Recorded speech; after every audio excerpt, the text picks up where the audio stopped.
round of applause for all three of our presenters. We're going to begin with some questions on emerging AI innovation in Central Oregon, followed by an open session of questions from all of you. I'm sure you have many, many questions.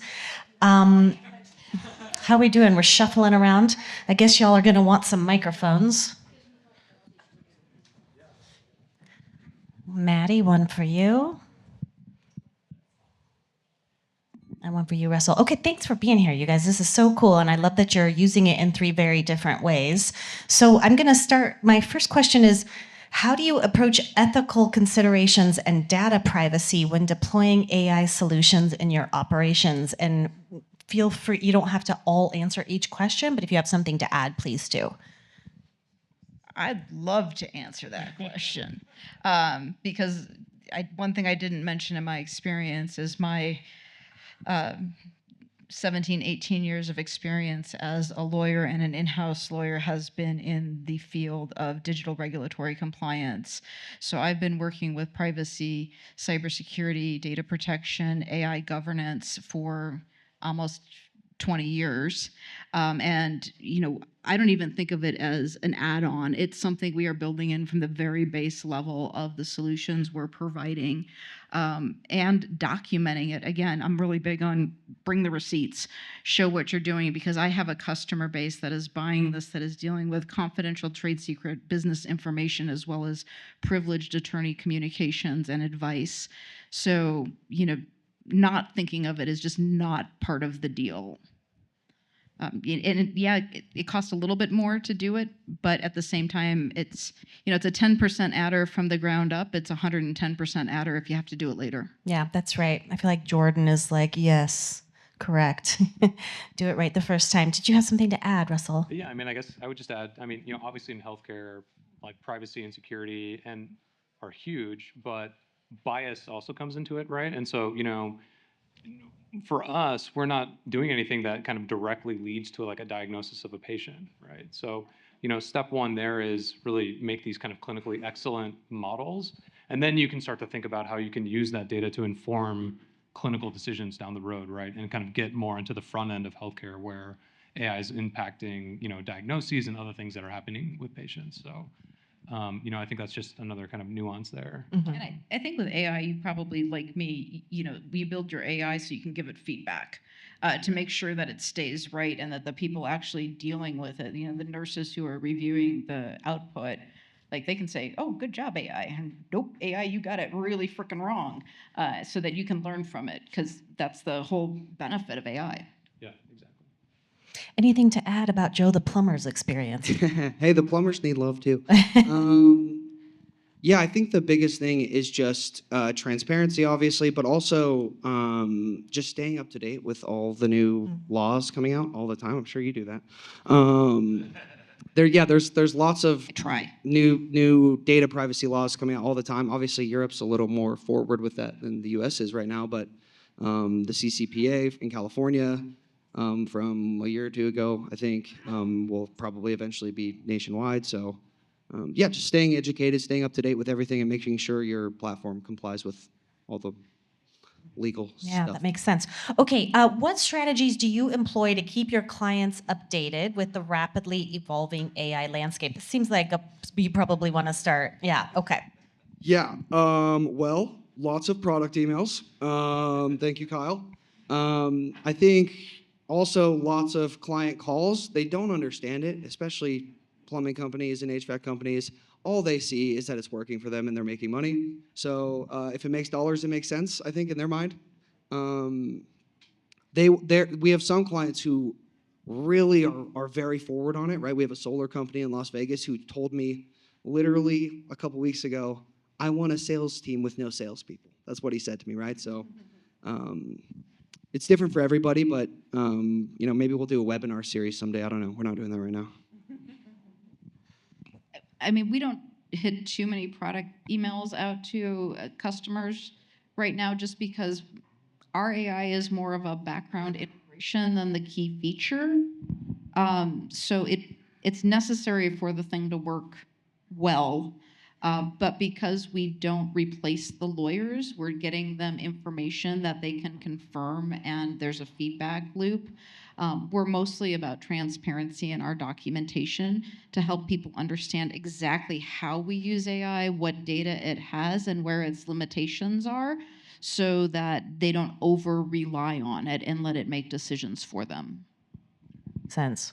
Yeah, I mean, I think what Matti said is exactly spot on. And, I mean, also a lot of nurses are nervous right now about AI kind of coming and taking their jobs. And, a big part of what we're doing is reinforcing to them that that's not the case. Like, we're not here for your job. We're here to take like the worst parts of the stuff that you do on a day-to-day basis away so that you can do like all the great stuff and, support it with all the evidence and everything else.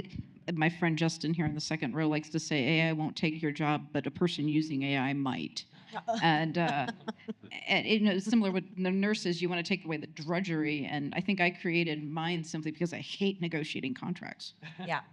No, it makes sense, and I mean, I'm glad to hear it. I mean, I've never held either one of those jobs, but I can understand that pain point can really transform the way they feel about their job. So how do you foresee AI, I think this leads straight into that, how do you see AI transforming your industry in the next 3 to 5 years, and particularly in the Central Oregon context, if that applies to you?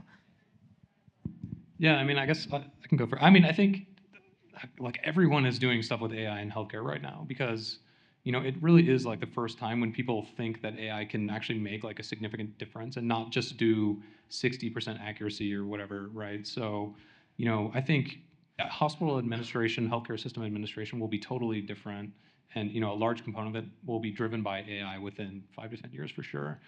For Central Oregon, when you think about places that have challenges bringing clinicians, bringing doctors, bringing nurses to the local area, you can't afford to like have them spend time on stuff that isn't patient care, right? So, that's really like the promise is that, you can bring and retain people in places that, struggle to kind of recruit those people because they're spending time on the stuff that they love doing, right? They're spending time with patients. They're not spending time on administrative crap, so. No one became a nurse because they wanted to do administrative paperwork. Mm-hmm. Administrative crap is the technical term. Yes, for that. That goes across industries, by the way. It's here for the lawyers too. I feel that. It's here for yeah, I feel that. Anything to add? Yeah, I think. I guess so, huh?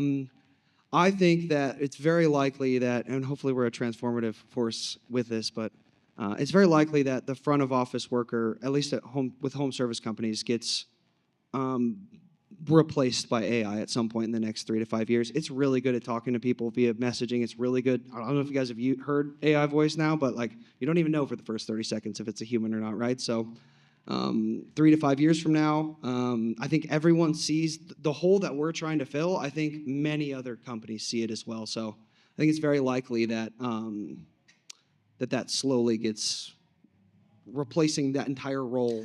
Well, and I think what's interesting too is that role actually doesn't exist for many small businesses providing these services. Like I got shuffled around from 3 different people. I needed to get my dryer vents clean. I feel very responsible for doing this, but I got shuffled around by 3 people, and like I'm listening to you talk, and I'm like that would have been. I mean, I had one home visit, then another phone call by another, and then another, and then like finally, the guy with the ladder showed up. So yeah, exactly. And there are a lot of people who do it themselves. They're one-man show. Maybe they remodel bathrooms or something.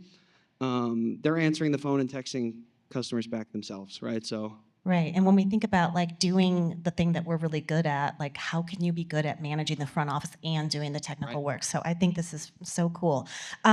What advice would you offer to emerging startups in Central Oregon aiming to integrate AI into their business models? I would start with just the fact that AI is becoming like the internet. If you don't use it, somebody else will and will get in front of you. Right now, if you don't have a website, you don't exist as a business. And pretty soon, I think it's going to be, if you're not using AI, there's going to be something that displaces you. Yeah, as a business, not as a human being. We still have. No, it's like, and then cue the nightmares. We're important. Yeah, I was just going to say advice. If they're looking to integrate AI into the business, I suppose it depends on the budget. Use free stuff for as long as you can, I think. Pretty much every AI platform has some type of freeness to it, right? You can use Really cheap things as well, like ChatGPT. I think the paid model is $20 a month or something. You can get a lot of use out of that. They have custom GPTs that you can use. I would caution with that. If it's For free, sure. chances are you're the product. Huh. That is true. That is, I saw that in a documentary once, I think. I've made good use of it in my career. No, that is true. But yes, still, I mean, it depends on the budget, I suppose. But yeah, use free stuff, have great engineers, I guess, things like that. And just think of ways, like figure out what your business problems are and what can and can't be automated with some, like LLMs have a great use case. They do things like Russ and I are doing with distilling facts and summarizing things and gaining context to restate it clearly. But they're really bad at other things, like ChatGPT can't do arithmetic because that's not how it's built. So know what your problems are and know what AI can solve and what AI can't solve. Brushing my dog's teeth. Can AI solve that? Nor can it give you a haircut, No. and nor would I trust it. Maybe one day.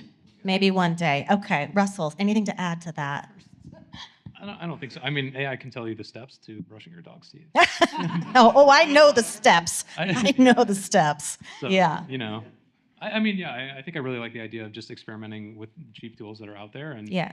you know, just to get a flavor of how things work and what you can achieve. You know, it's not like, you know, it used to be to do anything with ML, you had to spend millions of dollars and have huge training data sets. And like, you know, when I was at Amazon, we were like, the stuff that we were trying to do was insane in the scale, right? And now it's like, you know, we'll take a data set of 100 patients and like, we can do a ton of learning from that.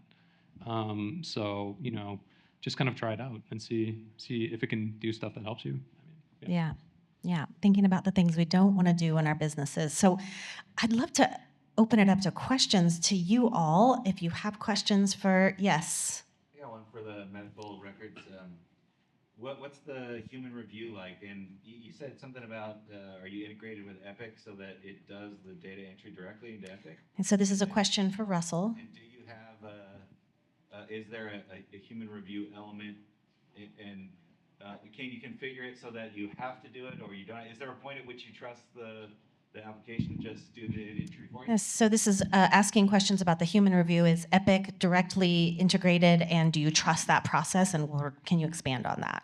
Yeah, I mean, I think those are all great questions, and you know, those are things like if we did a demo, you see answers to a lot of that right away. But you know, first, 100% of it right now is human in the loop. So we're not okay. Maybe like patient name, we answer without human in the loop, but otherwise, you know, there's the actual clinician that does this on a day-to-day basis, reviews every recommendation, and those are actually presented along with evidence directly from the medical record. So to get that medical record, yes, we integrate directly with Epic. So that could be as low level as querying Clarity. So I don't know, it sounds like maybe you're familiar with Epic, but it could be very low level. But you know, we're using structured data, semi-structured data. We're using notes. You know, that's kind of the new thing that you can do now. And then I'm forgetting the last part of your question, but. It's just interested in the human review and like, is there a point at which you would say this is successful enough that I don't have to have a human review? Right, is there a point where it feels successful enough where you do not have to have a human review anymore? For a lot of the tasks that we're tackling now, there's actually like an auditable standard that you would achieve over time. So when we see consistent performance at that point, at which we measure at the specific data element level for a sustained period of time, then we'll think about turning on full automation.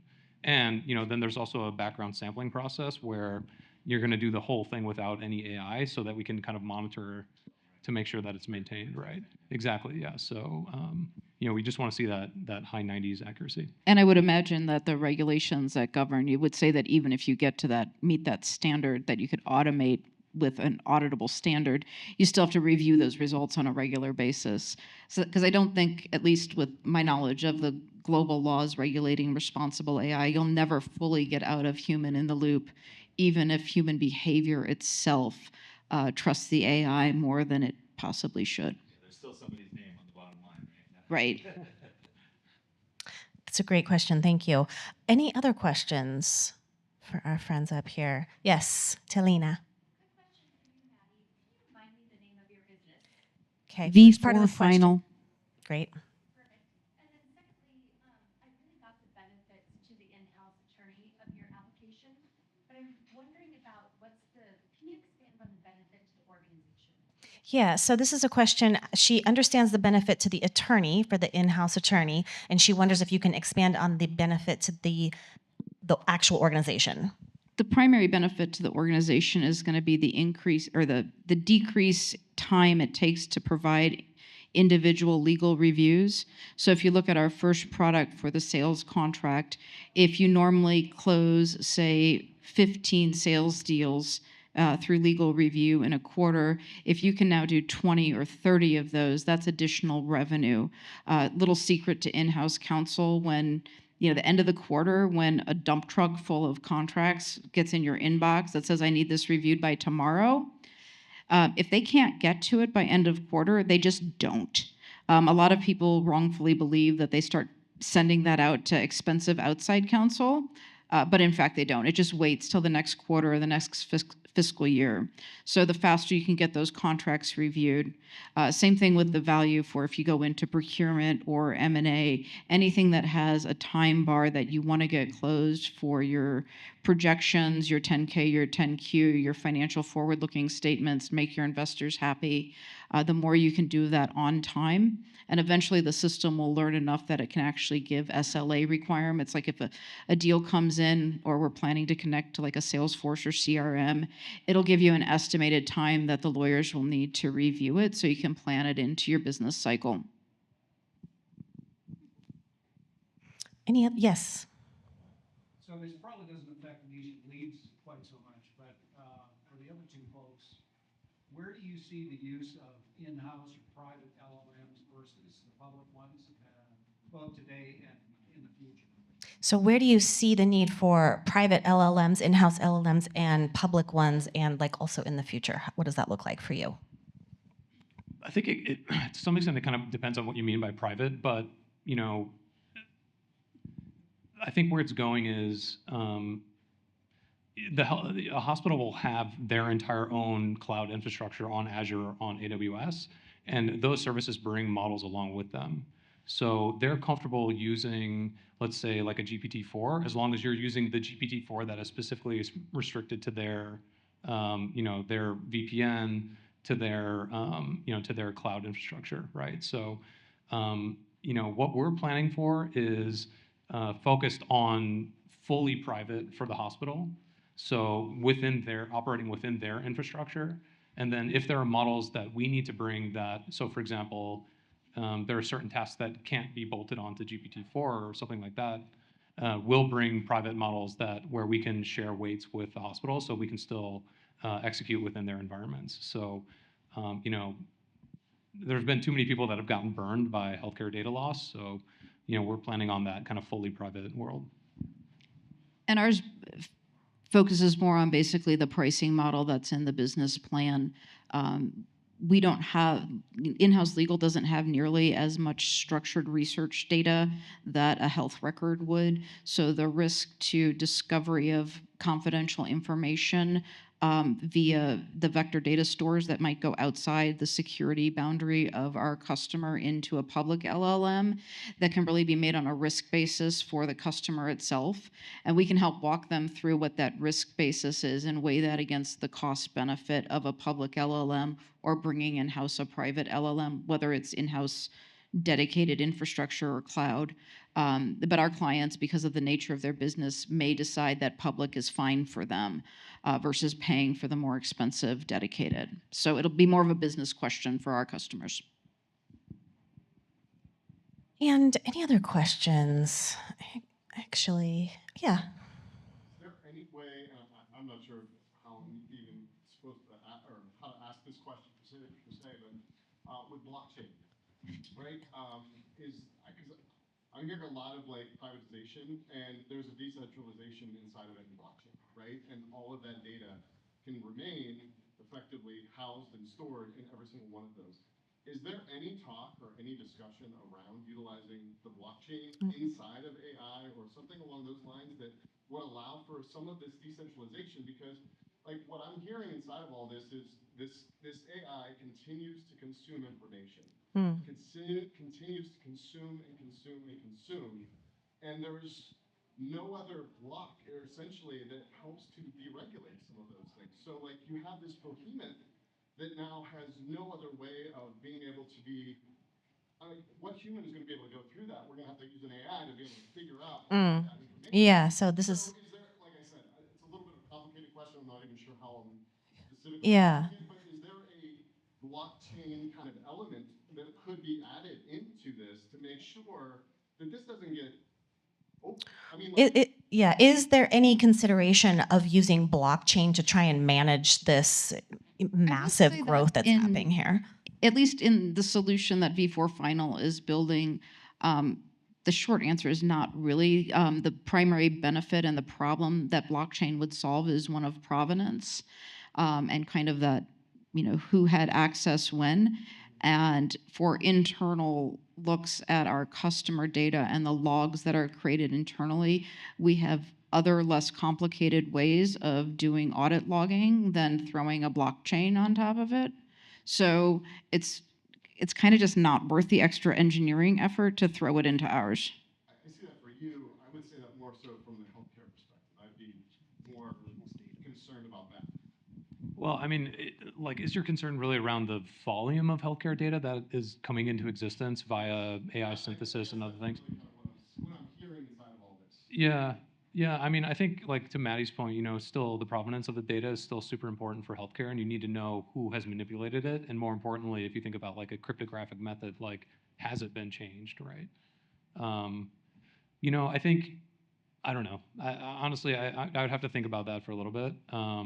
And I'm sure there are people that are applying blockchain within healthcare. I'm just not totally sure right now what we would use it for. I mean, outside of our companies, I see more use of blockchain in cryptographic logs and security incident logs that are trying to remain immutable from threat actors who try to change the more mundane logs that people like Russell and I might rely on in our own tools.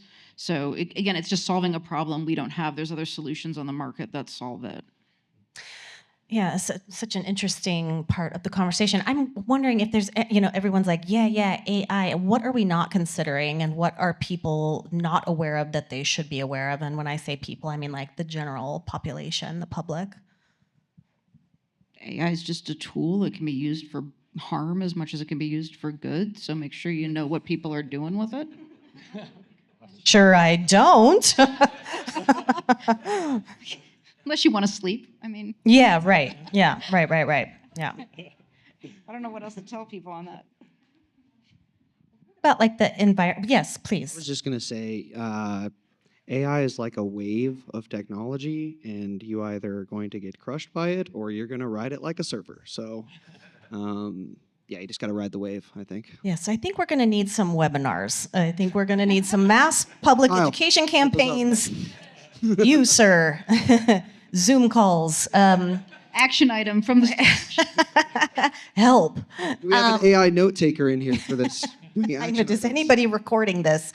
What about like the environmental implications? Are we watching that? Are we monitoring that? Are you specifically interested in this part of it, or? You say that again? You'd like the environmental implications of the storage and what it requires to manage this, and that seems to be like another piece of this pie that's kind of massive. I mean, it's a bit of a double-edged sword, really. I mean, yeah, AI takes a lot of power, and that's why we have different pricing models, because the power leads to more expensive, and that's what happens. And at the same time, if you look at the benefits to Central Oregon with our adequate and excessive solar power and hydropower, and the ability to cheaply, or at least more cheaply than a lot of other geographies, run data centers, it could actually be a boon for the economy here.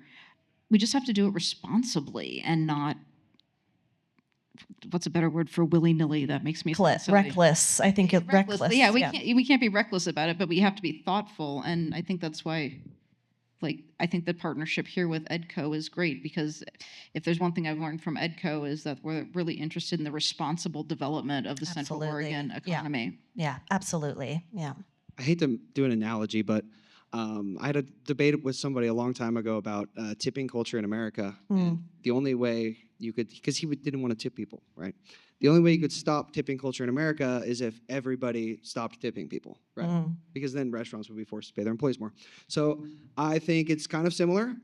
If you didn't do it right, they're going to build the data centers anyways, right? Google and Microsoft and all the big companies are going to be doing this like crazy. So if it's not us doing it as startups, who's doing it, right? It's going to be the big guys. They're doing most of the usage anyways, right? So I think, like you said, we just need to do it consciously, right? Yeah, I appreciate that. Yeah. That's really the point. Yeah, I mean, and I think ideally it can help take care of itself over time because, more compute requires more energy, but so therefore it requires more money. So, for us, we're already thinking about how to apply small, large language models to these problems. And, there are a ton of people out there that are doing novel research on large language models, how to make them smaller, how to make them more efficient, So, when you think about GPT-4, the cost has already come down by a factor of like, Or even DeepSeek 75.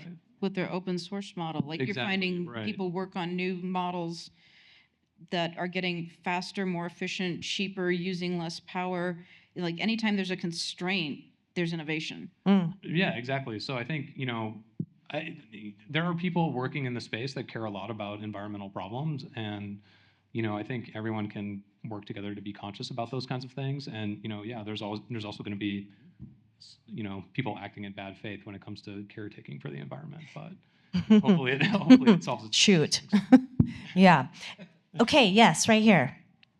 Yeah, I'm curious, what are you guys doing to insulate your businesses from like the rapid growth and changes of AI? And like you were saying, like, Yeah. we can see these advancements like a year ago where ChatGPT was, for example, where it is now, and y'all are building your business models around what the models are now or what they're capable of now.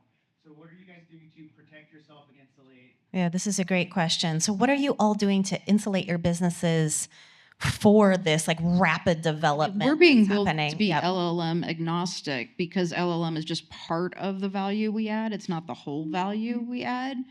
We know our customers will have different LLMs that they want us to use, especially if they have their own deployed internally. One I even talked to is a major IT or major tech company that is developing LLMs. So of course we have to use theirs. They're required to.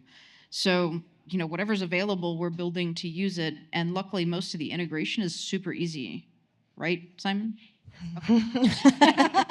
Yes.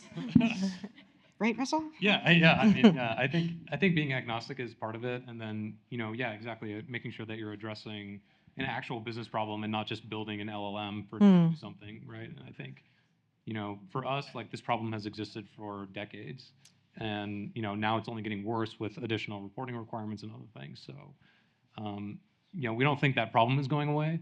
The LLM or the AI that you use to solve it could definitely change for sure. So.